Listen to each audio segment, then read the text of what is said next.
Christopher Nolan படம்னாலே ஐ guaranteed. ஆனா இந்த தடவை மூவி ரிலீஸை விட கேஸ்டிங் கான்ட்ரவர்சி தான் அதிகமா பேசப்பட்டுச்சு. எலான் மஸ்கோட கிரிட்டிசிசம், சோஷியல் மீடியா டிபேட்னு இந்த எல்லா கேள்விகளுக்கும் ஆன்சர் சொல்லிச்சா த ஒடிசி.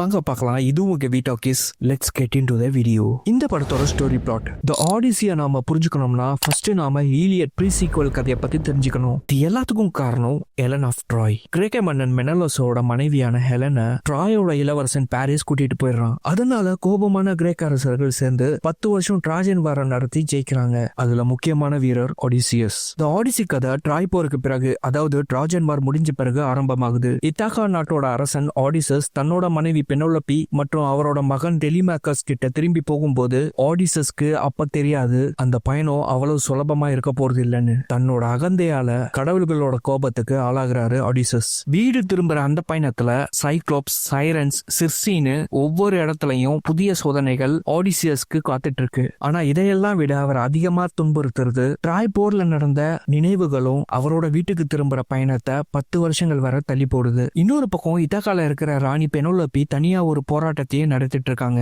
ஆன்டினோயஸ் தலைமையில 108 பேரு அரியணைய கைப்பற்றணும்னு காத்துட்டு இருக்காங்க. அவங்க எல்லாரையும் சமாளிச்சுக்கிட்டு தன்னோட மகன் டெலிமேக்கஸையும் ராஜ்யத்தையும் பாதுகாக்க பெனோலபி ரொம்ப புத்திசாலித்தனமா போராடுறாங்க. பல வருஷ போராட்டத்துக்கு பிறகு ஆடிசியஸ் தன்னோட நாட்டை மீண்டும் அடைஞ்சாரா இல்லையாங்கிறது தான் படத்தோட மீதி கதை. இந்த 2 கதைகளையும் நோலன் செமையா இன்டர்லிங்க் பண்ணதோட மட்டும் இல்லாம தனக்கே உரித்தான நான் லீனியர் ஸ்டோரி டெல்லிங் ஸ்டைல்ல பூந்து விளையாடி இருக்காரு மனுஷன். இது ஒரு சாதாரண கிரீக் ஹிஸ்டரி கதை மாதிரி மட்டும் இல்லாம 20 வருஷங்களா பிரிஞ்சு வாழ்ற ஒரு குடும்பம் மறுபடியும் சேர்ந்துச்சா இல்லையான்னு நம்மளையும் எமோஷனலா கனெக்ட் பண்ண வைக்குது. ஹோமர் எழுதிய ஒடிசிய அப்படியே அடாப்ட் பண்ணாம தன்னோட ஸ்டைல்ல நரேட் பண்ணிருக்காரு நோலன். கிட்டத்தட்ட 3 மணி நேரம் ரன் டைம் இருந்தாலும் படம் ஒரு இடத்துல கூட போர் அடிக்கலன்னு சொல்லலாம். ஏன்னா நோலன் கிரியேட் பண்ண வேர்ல்டுக்குள்ள நம்மள முழுசா இழுத்துடுறாரு. இந்த ஸ்டோரி இந்த அளவுக்கு ஒர்க் ஆகிறதுக்கு பிகெஸ்ட் ரீசன் கேரக்டர்ஸ். ஒரு துணிச்சலான போர் வீரனா, சிறந்த அரசனா, தந்திர நிபுணரா, கணவனா, தற்பெருமை காரணமா தவறு செஞ்ச மனுஷனா, வீட்டுக்கு திரும்பணும்னு துடிக்கிற ஒரு வாரியரோட பெயின்,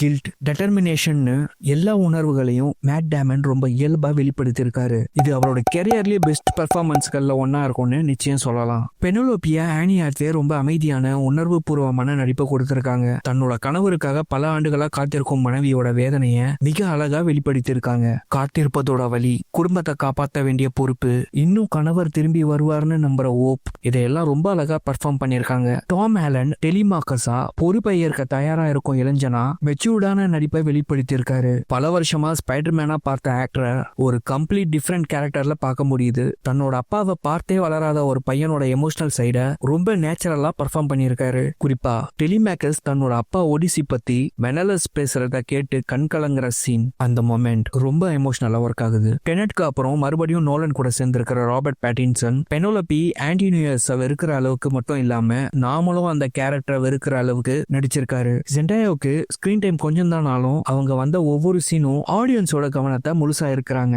இந்த படம் ஆரம்பிக்கிறதுக்கு முன்னாடி நோலன் செமட்ராலையும் கிரிட்டிசிசத்தையும் ஃபேஸ் பண்ணாரு. பிகாஸ் ஒரு கிரீக் ஆக்டர் கூட படத்துல இல்லைன்னு. அந்த எல்லா கேள்விகளுக்கும் படத்தாலேயே பதில் சொல்லிட்டாருன்னு தான் சொல்லணும். இருந்தாலும் எலன் ஆஃப் ட்ராய் கேரக்டருக்கு லூபிட்டா நயங்கோ அண்ட் சினான் கேரக்டருக்கு எலியட் பேஜ் எனக்கு பர்சனலா கனெக்ட் ஆகல. கிறிஸ்டோபர் நோலன்னாலே பிரம்மாண்டம்னு எல்லாருக்கும் தெரியும். இந்த படமோ அதுக்கு எந்த குறையும் வைக்கல. அதோட ஆயிரக்கணக்கான வருஷங்களுக்கு முன்னாடி எழுதப்பட்ட கதையா இருந்தாலும் இப்போ உலகம் சந்திக்கிற பிரச்சனைகளுக்கும் இந்த கதை ரொம்ப ஆப்டா இருக்கு. த டார்க் நைட்ல இருந்து ஐமேக்ஸ் டெக்னாலஜியை தொடர்ந்து பயன்படுத்தி வந்த கிறிஸ்டோபர் நோலன் இந்த படத்தை முழுக்க ஐமேக்ஸ் 70mm கேமரால ஷூட் பண்ணியிருக்காரு. விஷுவல்ஸ் பத்தி பேசணும்னா வார்த்தையே கிடையாது. ட்ராஜன் ஹார்ஸ், பிரம்மாண்டமான கிங்டம்ஸ், சீறி வரும் கடல், மேசிவ் பேட்டில் சீக்வன்சஸ்னு ஒவ்வொரு ஃப்ரேமும் கண்களுக்கு விருந்து. ஒயிட்டே வேன் ஐட்டாமாவோட சினிமோட்டோகிராஃபி டாப் கிளாஸ். ஐமேக்ஸ் 70mmல முழு படத்தையும் படமாக்கி இருக்கிறது ஒவ்வொரு ஃப்ரேம்லயும் தெரியுது. மியூசிக்கும் அதே அளவுக்கு பிரில்லியன்ட். லூட்விக் கரான்சனோட பேக்ரவுண்ட் ஸ்கோர் விஷுவல்ஸ்க்கு உயிர் கொடுத்திருக்கு.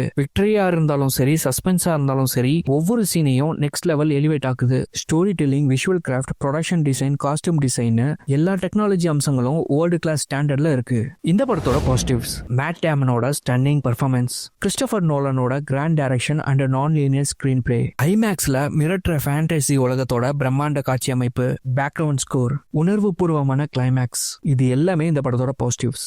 இந்த படத்தோட ஃபிளாஸ்: படத்தோட ஆரம்பத்துல கொஞ்சம் ஸ்லோ மூமெண்ட்ஸ், ஆக்ஷன் சீக்வன்ஸ் இன்னும் பெட்டரா இருந்திருக்கலாம். சில சப்போர்ட்டிங் கேரக்டர்ஸோட முழு பொட்டன்ஷியலும் யூஸ் ஆகல. Mid portion pacing uneven and wrong star casting. Commercial war films எக்ஸ்பெக்டேஷனோட போறவங்களுக்கு ஃபர்ஸ்ட் ஆஃப் கொஞ்சம் டிராகா தோணலாம்.